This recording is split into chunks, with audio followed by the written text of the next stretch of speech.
A military base stands on the front lines in a war with another country.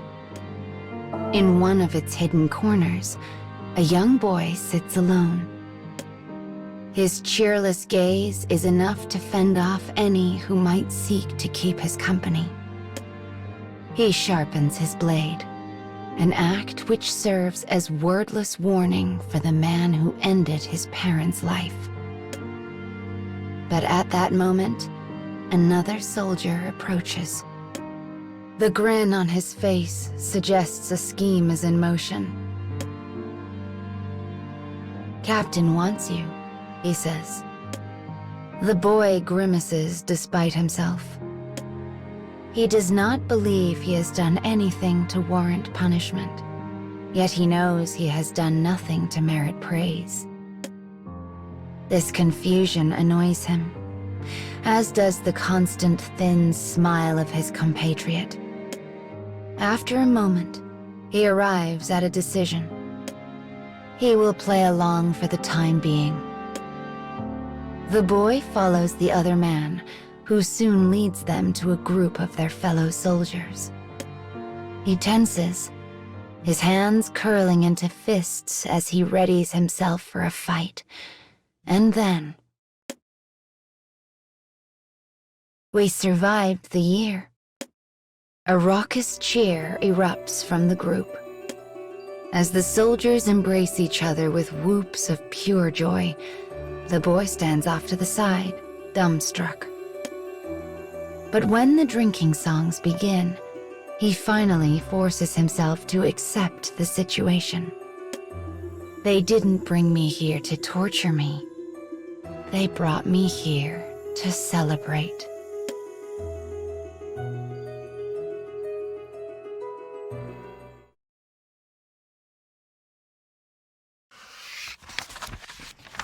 As the boy enjoys the celebratory feast, his squad mates raise their voices in a round of merry boasting.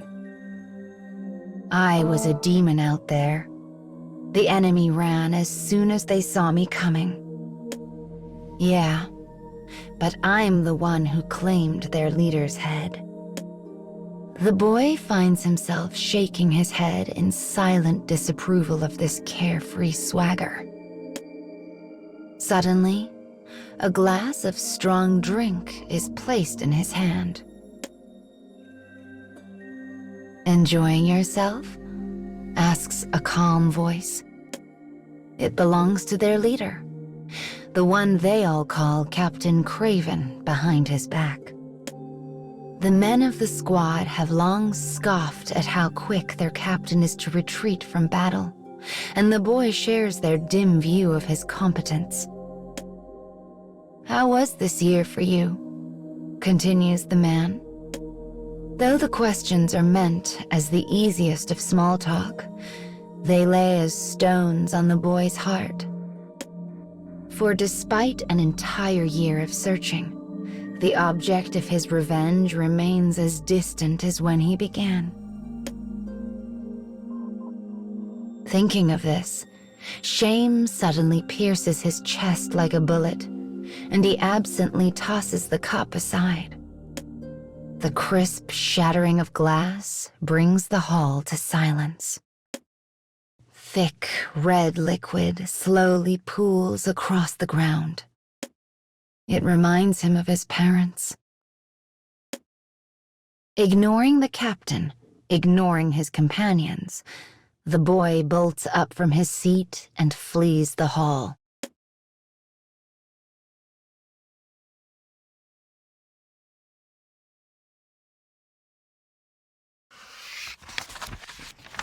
When the boy finally stops running, he finds himself in an unremarkable spot some distance from camp.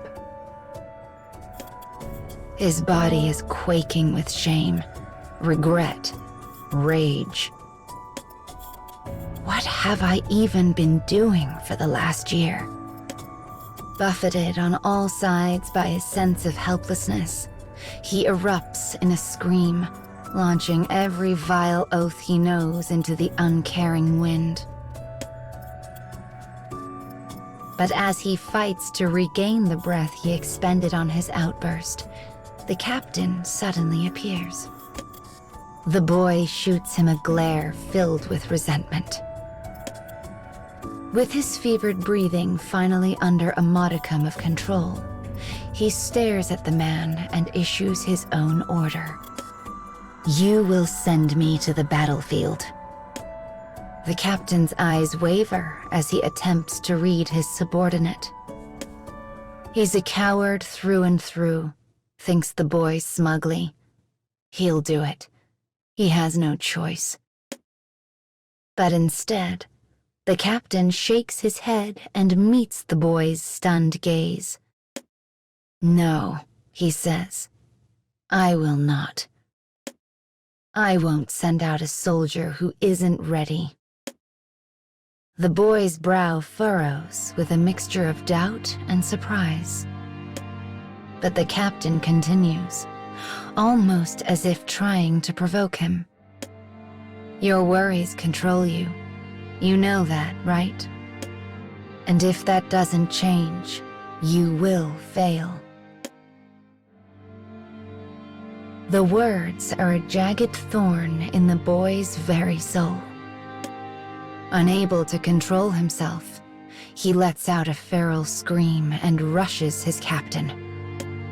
But the other man only looks back at him with an expression of profound pity.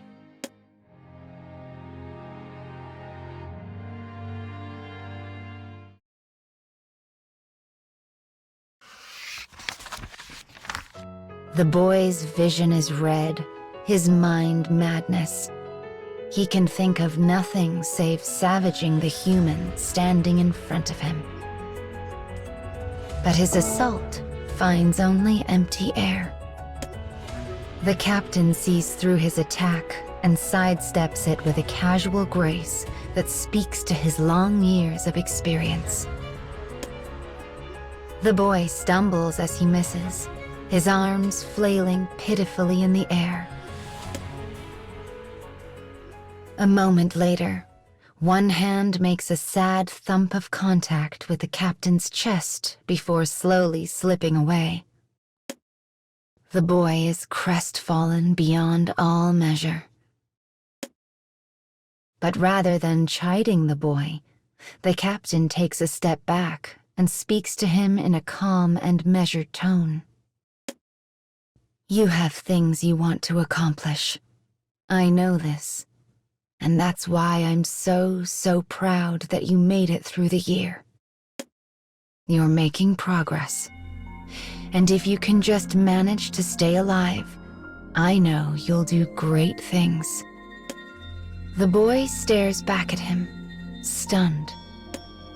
The past year, the same one he had written off as a failure not a minute before, was now being acknowledged as a rousing success. Confused, the boy spins on a heel and begins to walk away, but the captain calls after him. "We'll celebrate next year, too." The boy continues walking, muttering a single word. "Whatever." And yet, the rage he so clearly felt does not hang so heavily on him now. It's as if clouds have parted ever so slightly on the turbulent storm of his heart. He finds this feeling to be terrifying. For if his anger departs, what is left of him?